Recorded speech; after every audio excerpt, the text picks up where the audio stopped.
Šta ti je, Veko? Što si tako šokirana? Čula sam da deca ne vole bajke. Ma idi bre, što me uplaši. Pa nisi ih ni ti volela, sećaš se?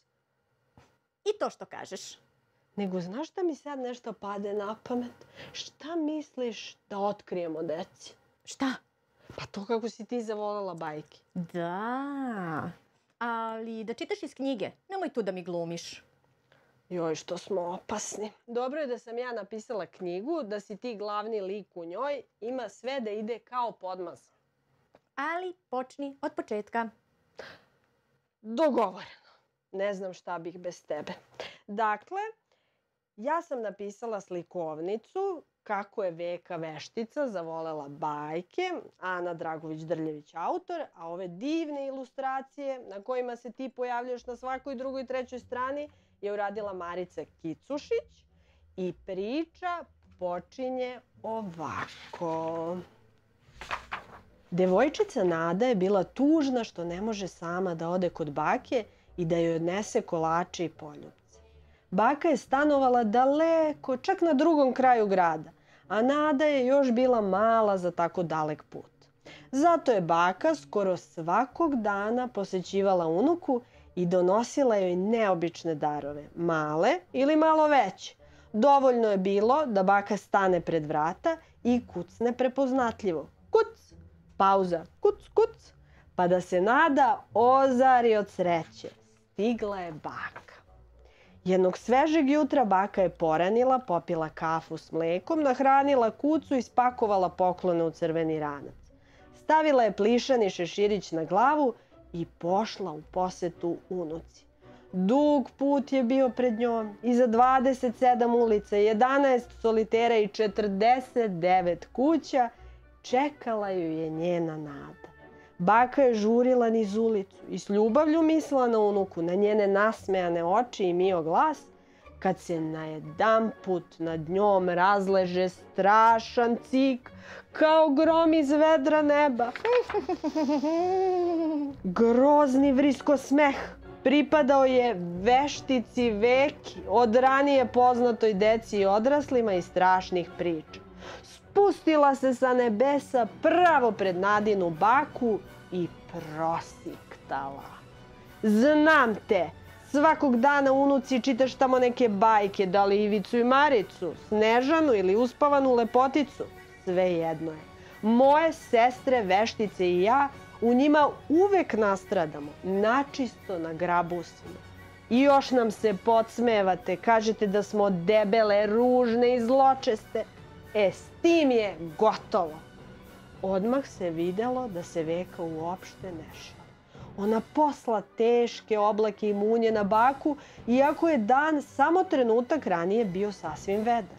Baka uskoči u autobus koji je upravo bio naišao i doviknu vozaču da brzo zatvori vrata. U tom olujni vetar, kao kakav Vekin sluga, opasno zaljulja vozilo. Dok udariš dlanom o dlan, mala prznica je već virila kroz prozor autobusa, tražeći poznato lice. Čim je ugledala baku, razvukla je usta u kez i, sklona nestašlucima koliko i prebrzom letenju na metli, bezobrazno joj se isplazila. Iju! Sad si prekardašila, uzviknu baka koju je drski plaz veoma razljutio. Ne časeći ni časa, ona zavuče ruku u svoj ranac. Napipala je naočare za čitanje, kremu za ruke, a najzad je ono što je tražila, ogledalce. Brzo ga je okrenula ka nevaljalici. Odblesak sunčevih zraka sa ogledala zaslepio je vešticu. Veko, Veko, odskoči daleko! Prošaputala je baka sebi u brk nešto što je ličilo na magične reči. I zaista, veštica je izgubila kontrolu nad metlom koja je počela da poskakuje tamo amo po nebeskom svodu, odnoseći Veku daleko od autobusa. Baka se osmehnula.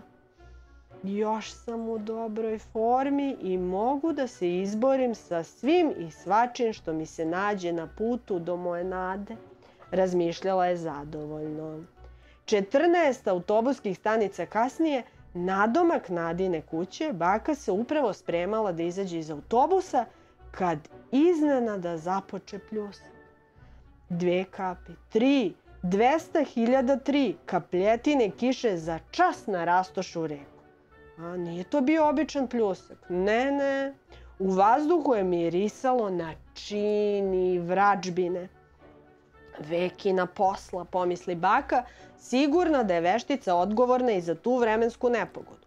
Huk vodene bujice možda je malkice uplašio baku, ali je nije sprečio u tome da brzo smisli plan za izvlačenje iz Vekine zamke.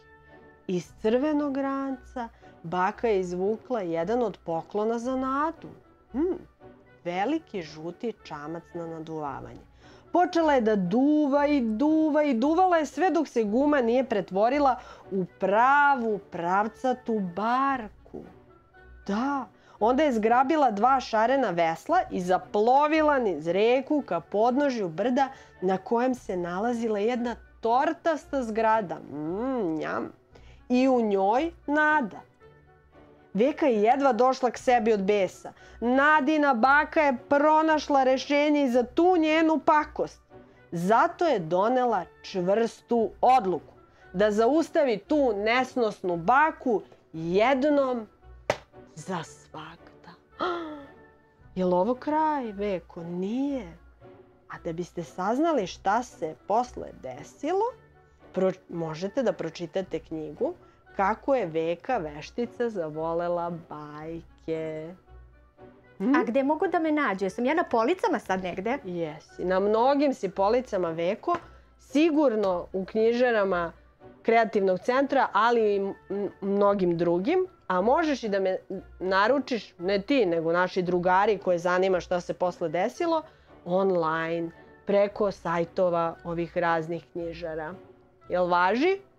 Da, haha. Vidimo se! Ćao!